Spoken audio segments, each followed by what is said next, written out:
Mini episode 1642 of the FDH Lounge is brought to you by Sportsology, delivering unconventional columns and webcasts about sports, TV, music, movies, and more. Follow them on the web at sportsology.com. The FDH Lounge. You want to schedule your life around it. A long time ago, on a gloomy, wet Cleveland spring night, two men stand alone amidst the late-night drizzle.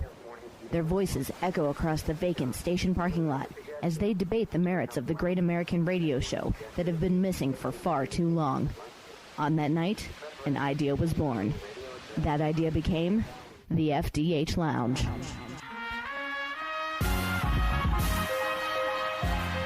Welcome to the FDH Lounge. Hello, everyone. Welcome to the FDH Lounge. It's our breakthrough of the divisions for 2023 in the NFL. We've got right now the 2023 AFC North preview. This is FDH managing partner Rick Morris here with my fellow FDH Lounge original Dignitary Chris Galloway.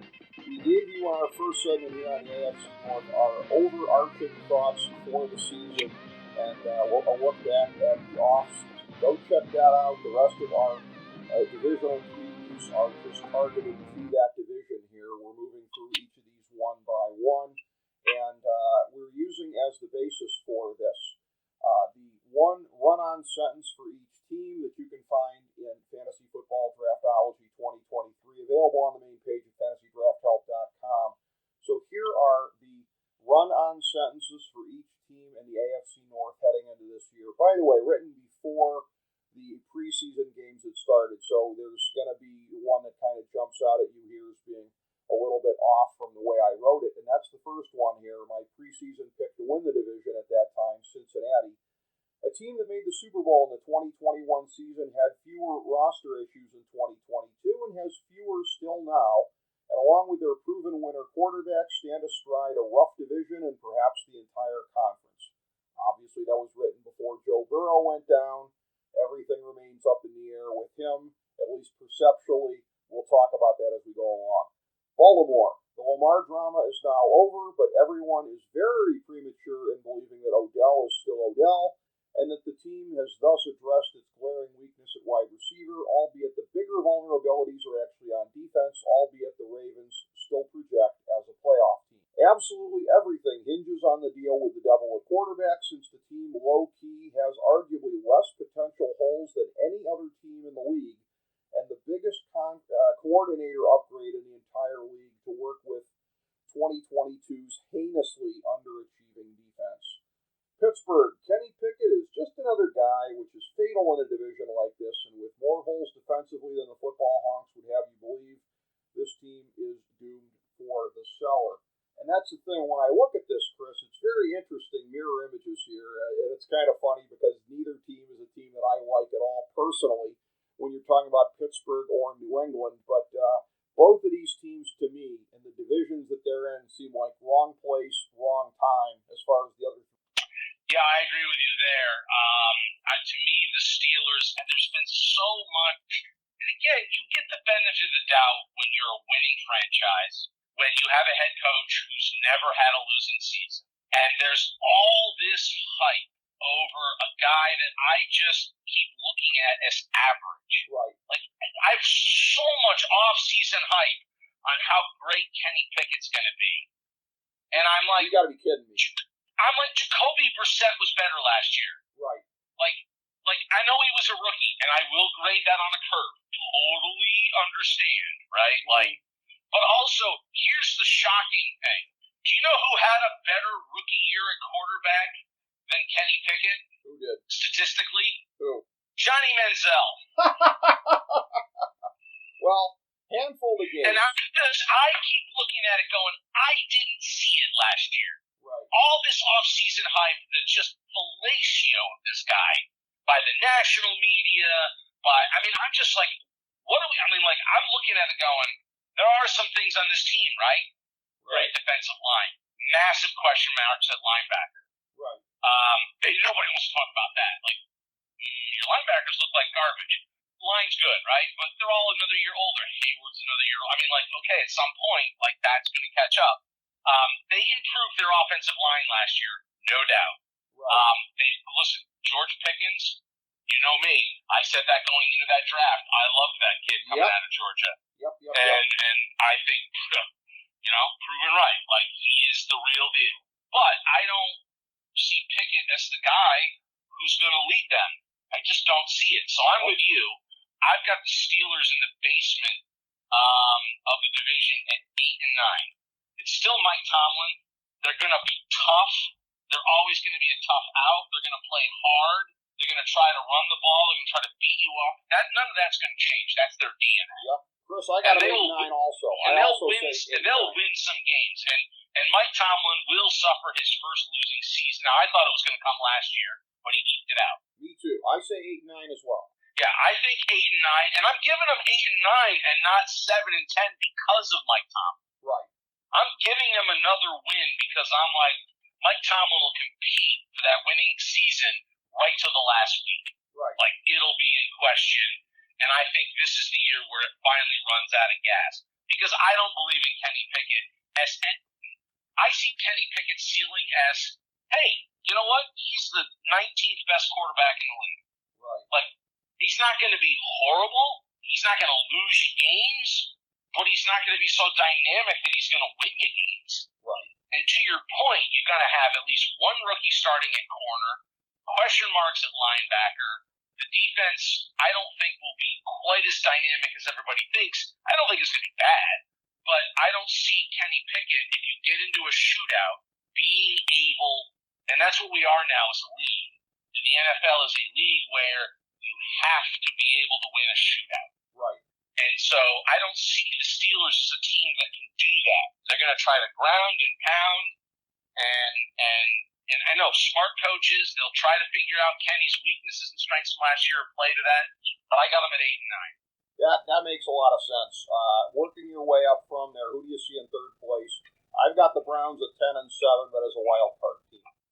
I've got the Bengals. I'm not the Bengals. I have the Ravens there. Okay. I've got the Ravens in third place because the defense is definitely sliding backwards. When you are desperately signing, Clowney to try to help your defensive end situation, this is a team that's going backwards defensively.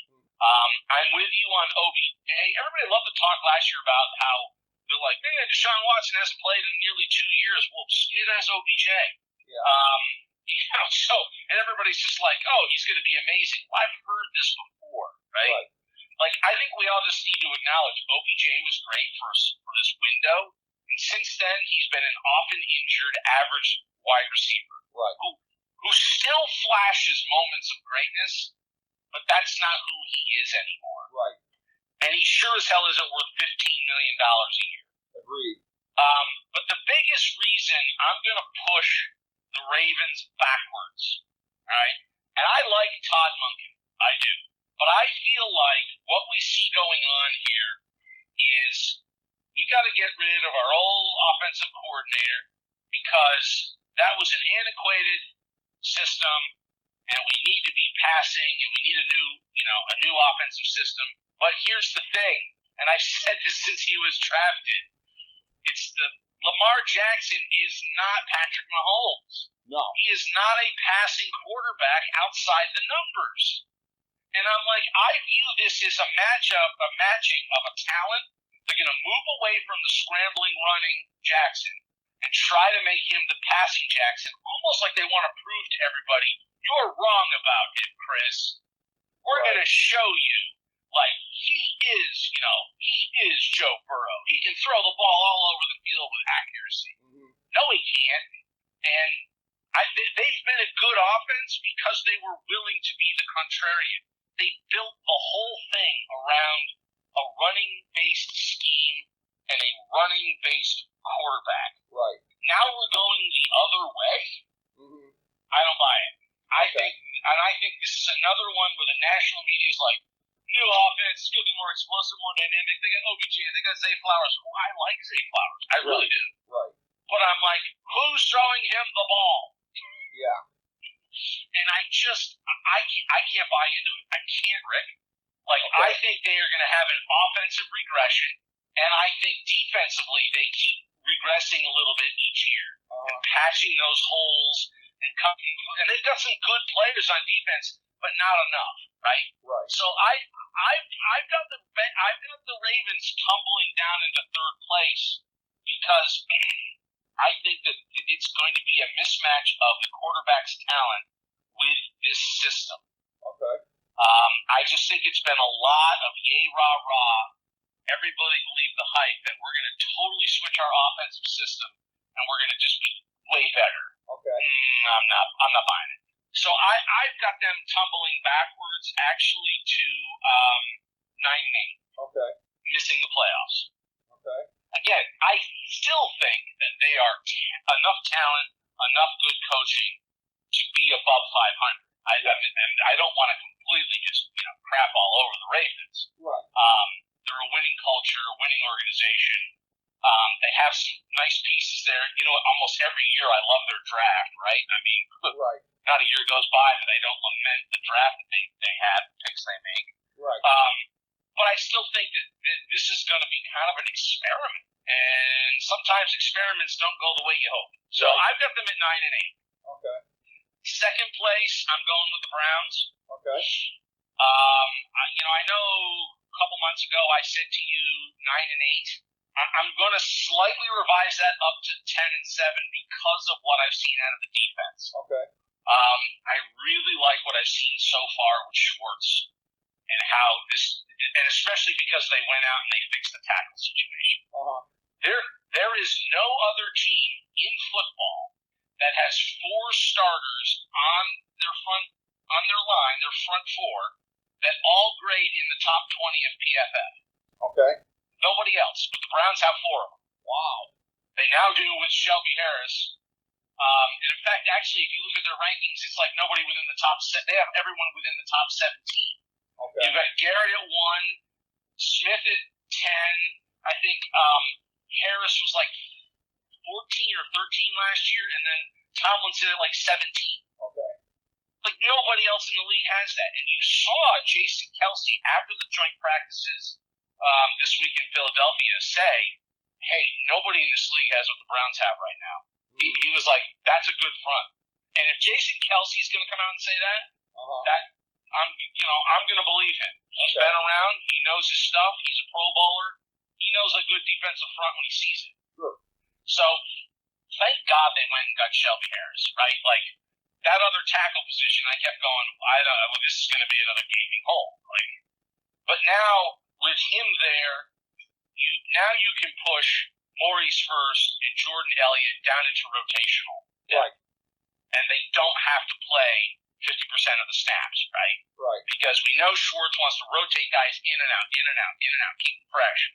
So I like where we're at, and we both know this. The better your line play, the better your linebackers are. I believe JOK is going to have a good year because he's not going to have O-linemen on him. Mm-hmm. He's going to be running around free. I like the fact that, we've got Anthony Walker back. I like his leadership. Do you remember last year in Game 3 when he went down? Yep. I said to you, we're screwed on defense. That was our defensive leader. Sure. That's the guy that everyone's screaming about. Myles Garrett isn't a leader. I'm like, no, he's never been a leader, and he's not going to be a leader. Right. Our leader on the defense last year was Walker, and when he got hurt, that was gone. Right. And it showed. Because the defense in the first 2 weeks, other than the Jets debacle, wasn't horrible, but when Walker was gone, it went to hell. True. So I like where we're at. Obviously, our secondary, Juan Thornhill, is an upgraded free safety because he's going to play exactly what Schwartz wants in that position in this defense. We've seen a little glimpse of that in the preseason. Their corners are outstanding. I came into last year with concerns about Denzel Ward. I have them again. Yep. Like a little bit of regression out of the Warden. Yep. I need to see something out of him this year.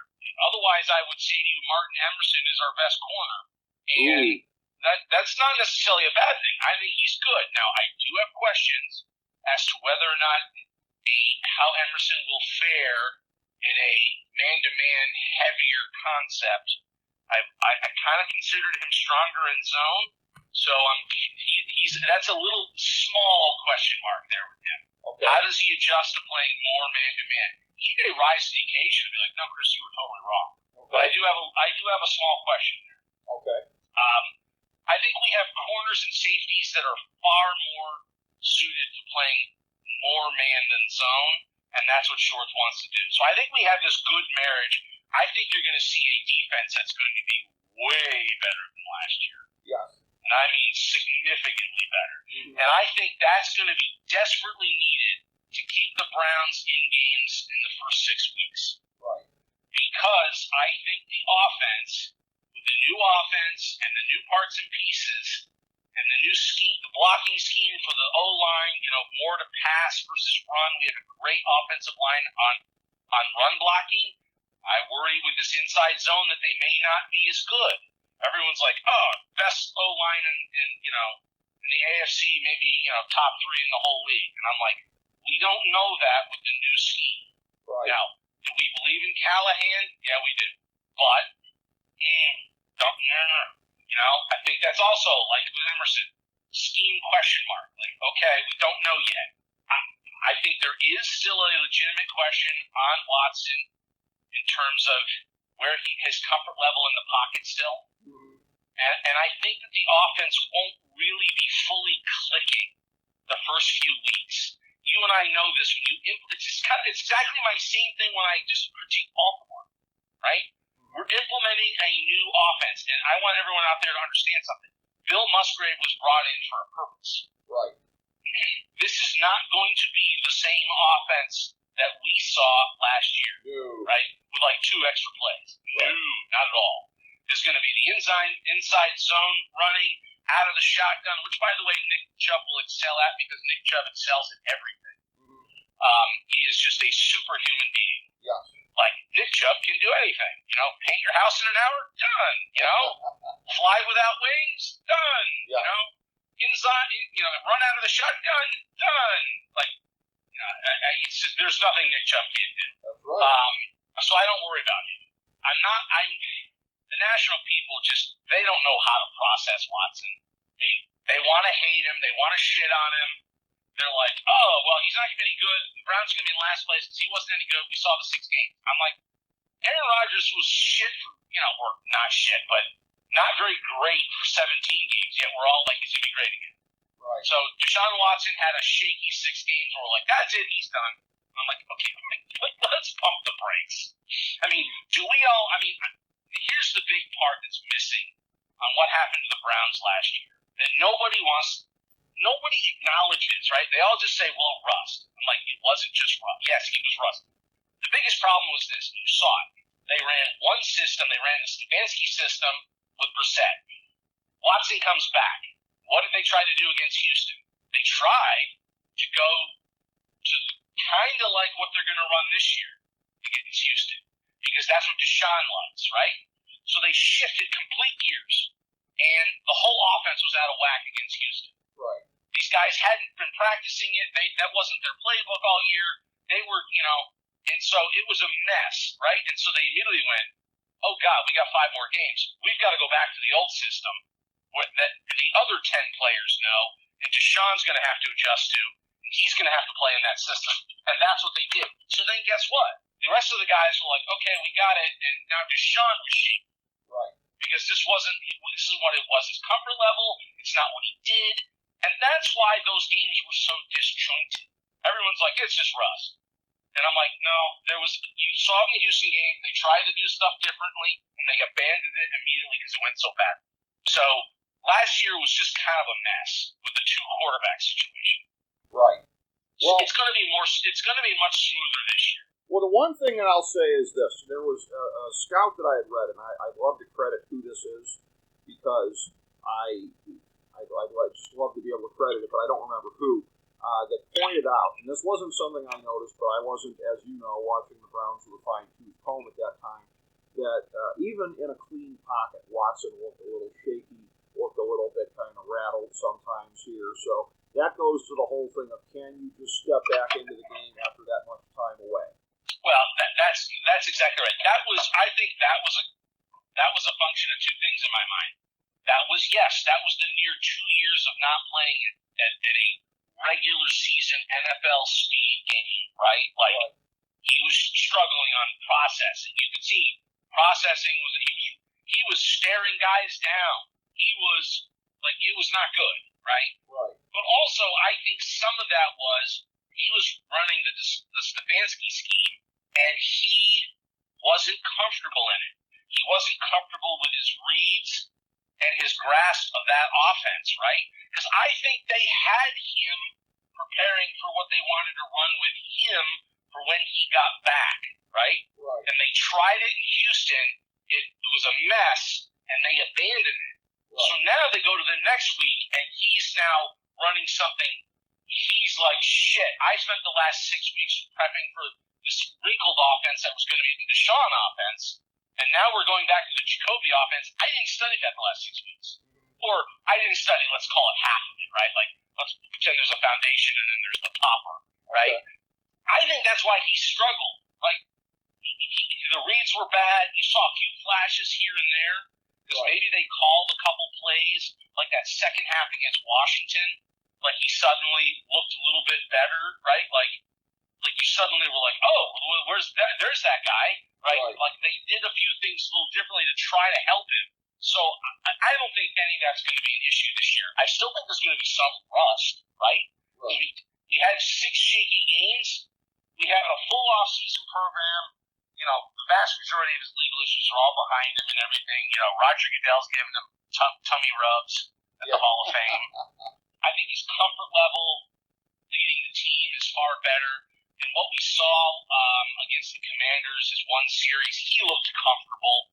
They didn't run anything terribly interesting or sexy, but they moved the ball down the field. He looked at ease. There was no, and I know it's vanilla stuff, so you're going to look more comfortable. But had he been out there on that and he looked shaky, we'd all be crapping ourselves as Browns fans. Yeah. But he didn't. He looked fine. He looked completely comfortable. He, didn't look like the game was too fast or anything. So I went, I saw that and I went, phew, like, okay. Right. We're going to be all right. That said, I still think when it comes to new offenses and new systems and everything, and the way the preseason is now just not full preseason the way it used to be, I think the Browns are in for a 4, 5, 6 week working that offense to where it needs to be. The Browns will be a better team at the end of the season, and they need somehow in weeks 1 through 5 for that defense to keep them in games and give them a chance to win, to be, 3-2 or something like that. You know what I mean? Like, that defense has got to do just enough, and they've got to be good out of the gate, which I actually think they might be. They are going to have to kind of really bleed the seawall while the offense is still trying to get its legs. But I think by the end of the year, the offense is going to be clicking. I think the defense will be fine. I think at the end of the year, the Browns are surging towards the playoff spot. That's why I have them in second place. That's why I'm picking them at 10-7. Okay.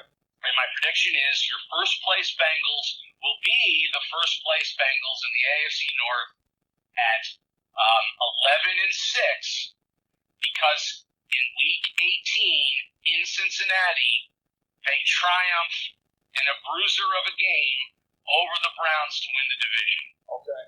So they will finish by winning that game. Both teams come in 10-6. Browns come out 10-7, still make the playoffs with tie breaks, and the Bengals win by virtue of that game, win the division because they have the recent DNA of winning those types of games. The Browns don't have that experience yet. So that's how I see that playing out, right all the way down to the wire. Wow. Okay. I've got the Bengals winning the North. Look, I think the Bengals got kind of a similar situation, right? Yeah. I think the Browns will be helped by the fact that Burrow's not practicing. Mm-hmm. I think that there's still some questions on the Bengals' run game, and I think the Browns' defense will be able to handle it fine in Week 1. Yeah. Which is going to put the ball in a slightly, I'm not going to say rusty, but a Joe Burrow who hasn't had a lot of preseason snaps, right, in Week 1. Yeah. And then you combine the fact that the Bengals defense in the secondary, they have all new safeties, and that defense that they run is a complex defense. Right. And I think when you have brand new safeties against a system that they don't have any real looks on what they're about to see, because we're not showing it, and it's going to be a different offense. And they can make some guesses based on Houston's offense when Watson was there. And they can make some guesses on what Bill Musgrave has been about as a coach. But they have no film on what we're going to throw at them. And you're going to have safeties that are newbies, no experience on the back end of that defense. And I think that's where the Browns eke out a win in week 1 at home over the Bengals, because Burrow won't be quite as sharp as he normally would be because he hasn't gotten any of the preseason reps.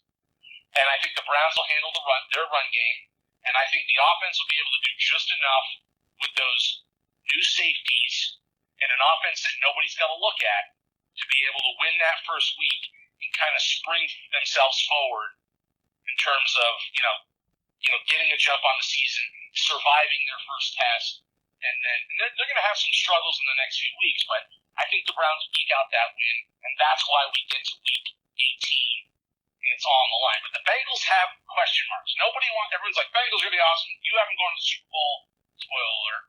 But again, I think those safeties and stuff, they'll be better at the end of the year for the Bengals than they will be in the beginning. True. And we've seen in the past the Bengals under Taylor kind of struggle a little bit in the first week or two. Last year at home they got beat by Pittsburgh. They struggle a little bit in the first couple weeks under Taylor. Right. And I think we're going to see that again.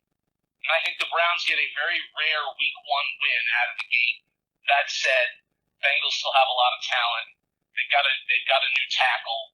They should be better up front. The Bengals still win the division because the Browns will not quite be prime time in the first half of the season. The Browns will get on a run late season. They'll come into Cincinnati, and Cincinnati's experience in big games will win it out over the Browns' inexperience in big games. And so the Bengals will win the division narrowly over the Browns. Interestingly. Okay, so you said I had the Bengals going to the Super Bowl. That was my pick at the time. Spoiler alert, that's not my pick anymore because I think Burrow is going to miss some time. The way that I had it previously, Bengals 12-5 division champions, Baltimore 11-5, wild card, Cleveland 10-7, wild card, Pittsburgh 8-9. And looking at it here, what I've got now is I'm going to say Baltimore 12-5 as division winners, Cincinnati down at 10-7 because you and I disagree about week 1 in terms of if Burrow is going to play, not play, what that would do to the outcome. I think if Burrow plays, the Bengals win the game. I don't expect him to play. I give that game to the Browns. So that's a game that I had as a win for Cincinnati that I no longer do. I think Cincinnati is going to lose a handful of games before he gets back in. It knocks them back to the wild card pack, and that is obviously going to affect that. It's basically a domino effect through the AFC as far as how I see that shaking out. Yeah, we're not far off. On that. You've got obviously the Ravens a little stronger than I do. Yeah. I just think obviously that at some point a whole new system, the Ravens, it's just not going to work. At least not on the beginning of the season, the way that everybody thinks it's going to. Yeah. I think Burrow plays week 1. I get your point. If it's Trevor Siemian against the Browns in week 1, if the Browns don't win that game, then by God. And that's where I worry about the Browns from the leadership psyche standpoint, right? Right. They have, talent on paper, I could say to you with a straight face, it's a 14-win team. But we know that's not the whole equation. Right. And that's the problem with the Browns. I worry about leadership, right? Don't worry about it as much on the defensive side because of Schwartz. As much as I, in the past, have been a Stefanski homer and love him and everything else, wanted him to get the job the first go around, thrilled when he got it the second time around, I do worry that his sort of, Terry Francona, coma type personality, filled with a team of beta males, just doesn't work in terms of being able to overcome adversity. Right. I worry about that. It is a league of testosterone, etc. That's Mike Tomlin's strength, right? Mike Tomlin is not a strong X's and O's guy. Right. Mike Tomlin is a tough, sheer will guy. Right. Right? That's not Kevin Stefanski. Right. It's just, he's monotone Kevin. Right. When great things happen, he's like, well, that was a pretty good play, and we're going to, go back to work and stack some days. And if it was a disaster, it's like, well, we need to clean up some stuff, and learn to stack some days and move forward. It's like, I don't know which is different in those statements. Like, it doesn't matter. And I think with guys that are emotional and in this space athletically, I do worry that Stefanski kind of doesn't translate, right? Yeah. And Schwartz being there on the other side of the ball, I think is going to be massively helpful what they want to do, which is they always wanted Stefanski just to focus on one side of the ball. Yeah. And look, that's not necessarily an indictment. There are a lot of coaches like that in the NFL. Zach Taylor's exactly like that, right? I mean, it's not just Stefanski that's sort of like offensive guy and head coach, but focuses really on one side of the ball, and leaves the defensive guy to manage the other half of the ball. I think that that's not unusual to the Browns. I'm glad Schwartz is here. I'm glad they made the decision to make Van Pelt the quarterback's coach again, as well as OC, because Alex Van Pelt is a great quarterback's coach. Yeah. Aaron Rodgers can't say enough good things about him. And I think that's also beyond the Bill Musgrave thing. I think that's the other coaching move beyond Schwartz that no one's talking about. But Alex Van Pelt back to focusing on quarterbacks in his role is going to be hugely helpful to Watson. Probably. Yeah, and that's, by the way, though, the way that a lot of Browns fans who, again, are just so friggin', in love with the smell of their own farts on so many different things here, the way that they absolve Stefanski for the last few years. Well, that was the defensive side of the ball. What do you want him to do? You don't get to say that about a head coach. I mean, that's because ultimately that's where the buck stops. And that's I completely agree with you. Right. Like, I understand that's not his strength and that's not his side of the ball per se. Right. But you've heard me criticize, like, things aren't going right on one side of the ball, and I look on the sideline and there's Stefanski with his face in the Waffle House menu. Yes. And I'm like, God damn it, put the thing down, throw your headset down, go over there and get in your defensive players' faces. like show some alpha tendencies. Right.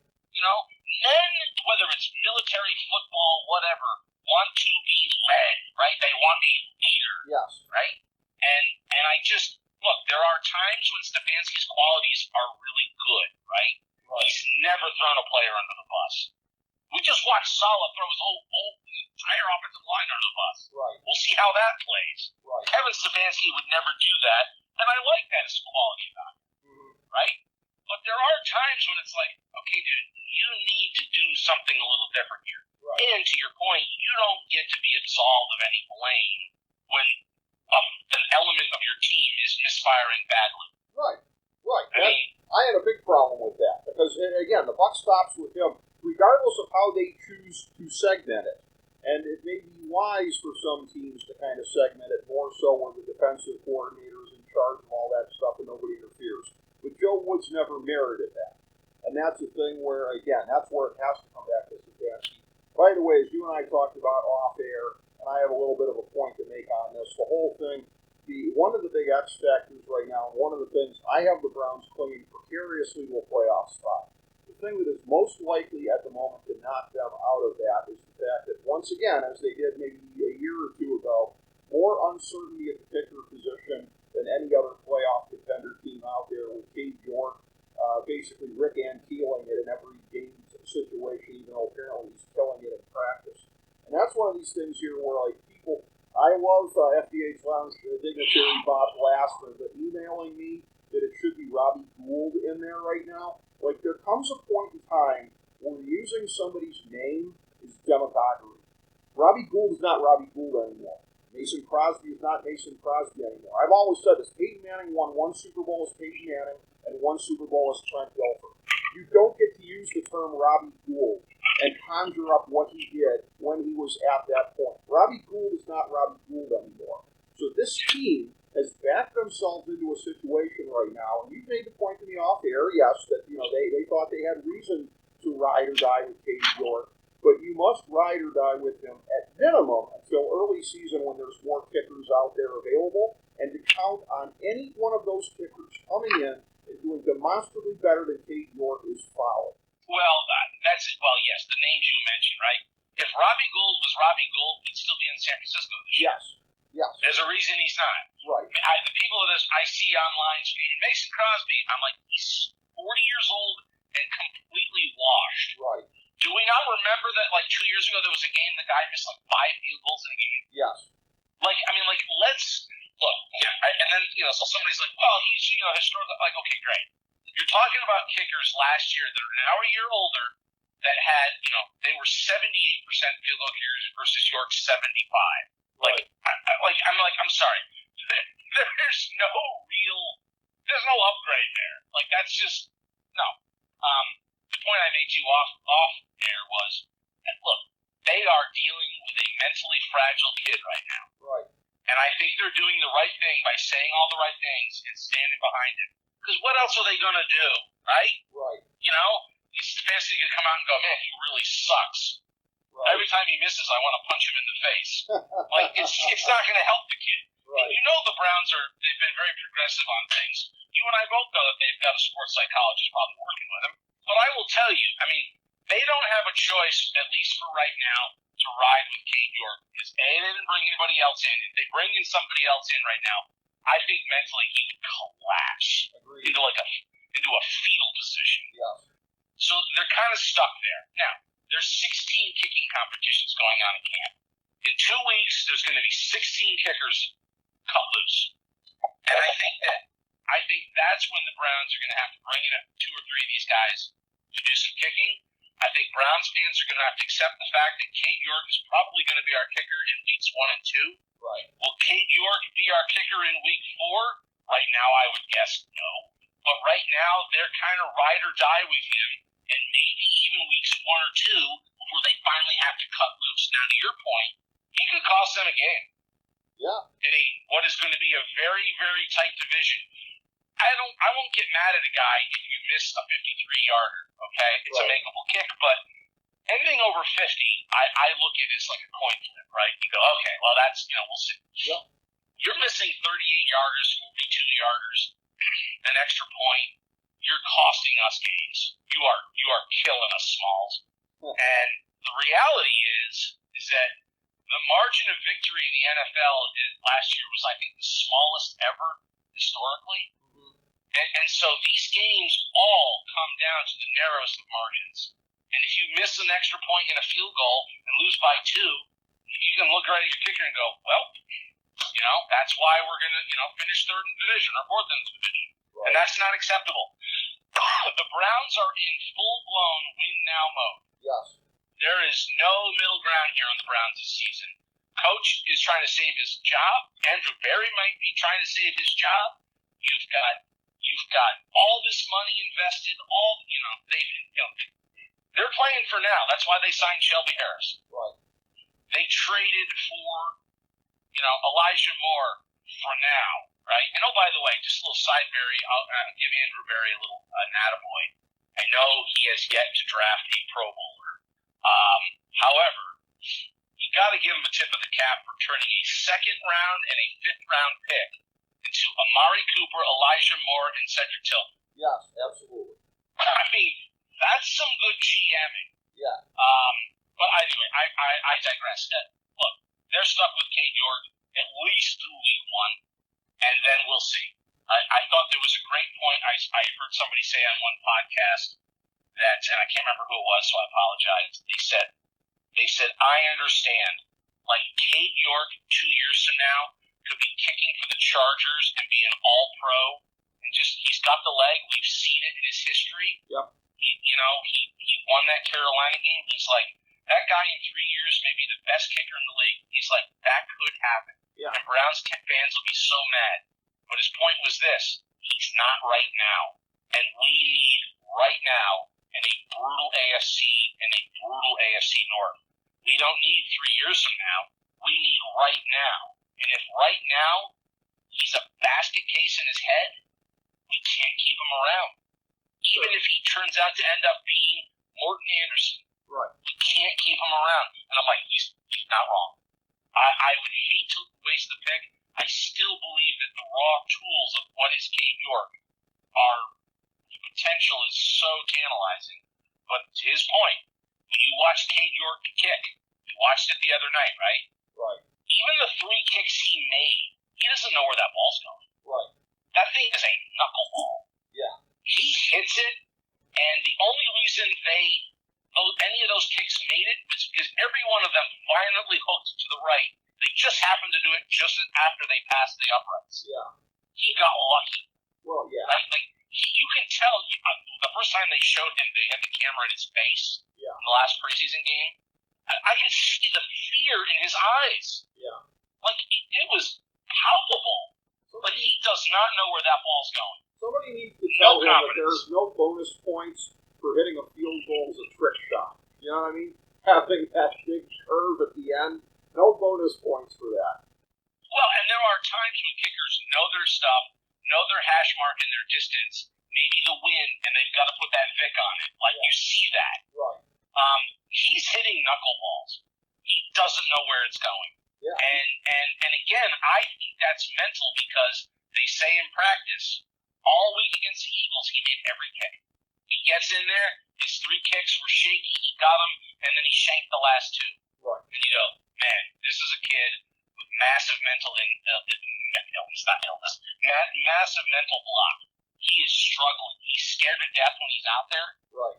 And honestly, I don't know that you can fix it here. I think you may just be forced to ship him off, let him go, right, and hope that the kid, for his own sake, clears his mind, goes somewhere else, gets confidence, gets his career back on track. Because I hate to say it, I don't mean to be a pessimist. As someone who, I competed in sports at high school level, whatnot, I dealt with it myself playing, this is really silly, but squash in high school. That's a one-on-one sport. Yeah. I got into a funk for 2 years. I couldn't win a match. Okay. I mean, I could win a match in practice, and when I was playing a player from another school, it kept beating in the back of my mind, I'm going to lose this match. I couldn't pull myself out of it. And I know where that kid's at right now. I mean, totally different level, and I get different sports, I get it. But I understand the mental problem he's dealing with right now. Oh, absolutely. And I don't think right now he can get out of his own head, and I don't think he can fix it. And I think we're going to be forced to cut him, by the time we get to week 3. Yeah.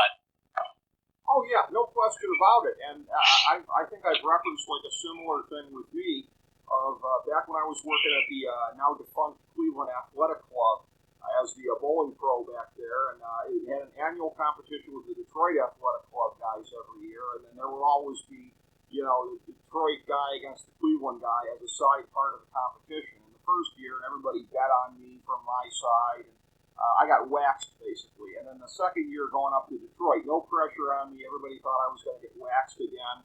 But I got locked in practice. Through the first 6, and I wiped the floor with them. Beat them by 102 pins in 3 games. And it's I probably don't beat that guy if I don't get the clean air of a 6-bagger to start. You know what I mean? It makes a difference. All these things psychologically make a difference. When you have clean air, everything is completely different. And Cade York does not ever have clean air when he's kicking the ball. Yeah, that's exactly right. That space between his head is just awful. Yeah. And like I said, until there are those 16 kickers out there that they can pull in, they're stuck with him for now. Yep. Anyone listening who's a Browns fan, that's the reality. Don't let it ruin your weekend. If you're not a Browns fan, Rick and I are sorry for the last 10 minutes talking about it. Well, listen, it's an interesting thing here. There should be at least one team you talk about this with every year because it is an interesting subject, and there's at least one playoff team whose playoff hopes potentially hinge on something like this. It just happens to be the Browns this year, the team that you and I probably know the most about from living in the market. And we were able to speak on it there. But, I've got Baltimore coming out of the division as my revised pick, Cincinnati and Cleveland as wild cards also. So I might call this a potentially slightly tougher division than the AFC East, but I think they're neck and neck. How do you look at it, Chris, one division versus the other for potentially the toughest in football? I think that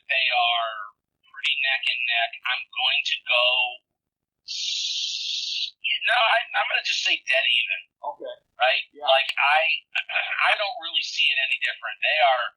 It's you could parse one way or another and argue one way or the other and slightly one way or another, but for all intents and purposes, they are the same creature. Exactly. They're going to be brutal. It's going to be competitive, and it's going to be tight to the end. With one team kind of always behind the others, you and I think it's New England and Pittsburgh, and I think we're going to be proved right about that. Well, just to tie things together here, the kind of people on message boards who are saying right now that Mason Crosby should be the Browns kicker are the kind of people who spell it for all intensive purposes. They're the same guy, Chris. Well, I don't know. Supposedly, it's yeah. It's irregardlessly of that, Chris, I think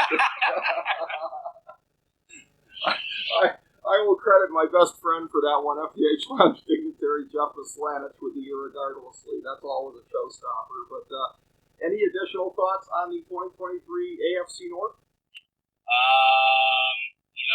Look, I mean, you're gonna get in the first few weeks a real fight, right? Bengals, Browns, Ravens, Browns, Steelers. I mean, it's coming. The North is coming at us hard and fast right out of the gate. Yeah, it definitely is, no question about it. And this one is going to go right down to the end, I think, for the divisional title and the rest of the playoff spots. Oh, the last note that I have is this. This is a point I made off air to FDH senior editor Jason Jones. Something I find amusing. There is, I think, December 17th, give or take, basically there's a Browns-Bears game, and it's like you've got to go back several decades, probably at minimum the 60s, to when the Browns and the Bears played that late in the season, and there's likely to be playoff implications on the line for both teams. Decades and decades, Chris. Yes, December 17th, Chicago at Browns. Yeah. We'll get into it in a little bit. I'm not as high on Justin Fields as the rest of the world, apparently, so okay. Well, it may not have the implications you think it's going to. Well, we'll see. We'll see. Because, like I said, you've got to go back a number of decades probably to when they played that late in the season and to when it potentially will count that much. We'll get to that one subsequently here, but for right now, it's been the 2023 AFC North. Our look at it for this season. Thank you very much, Chris Galloway. Thank you, everybody, for tuning in to this FDH Lounge mini episode.